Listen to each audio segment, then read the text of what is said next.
Ladies and gentlemen, how do? Couple of minutes on the Aspes to give you an update. I've decided to go with the Ignitec programmable race system on the bike. Lots of functionality on that, which we won't need to use. I don't think we'll need a quick shifter, etc., or any other features.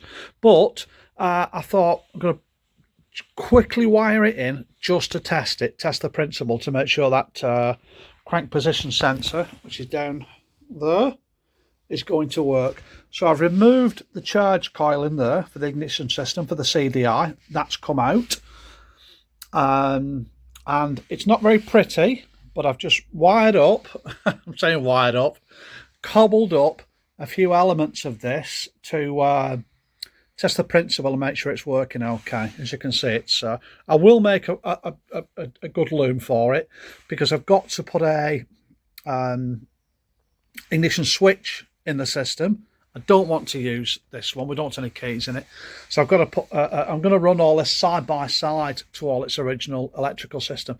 So I need to fit a ignition switch, and I also need to fit a readily accessible kill switch somewhere up on the bars, which you can access quickly, probably by your thumb or something when you're riding a bike.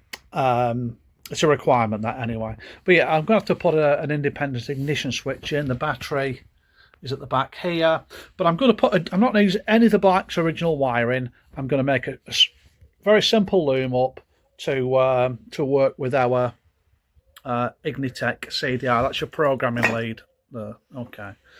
There's a program in there. I don't know how close that is, but I've got a little bit of setting up to before we get to that. But anyway, it's get the loom done, get this somewhere safe and dry, and yeah, they can start to look at timing the bike up, getting a suitable curve programmed into the control box. Yeah, and we should be close to starting the bike up. Okay, so yeah, I've decided not to go down the originality route. No one will ever know, and this will be far more reliable and probably a far better spark than this old Dansai system that's on the bike.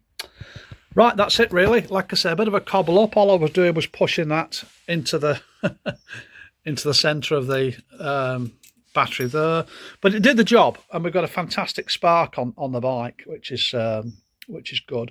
It was just purely to test principle. Okay, folks, have a great day. Be lucky. Catch you later on.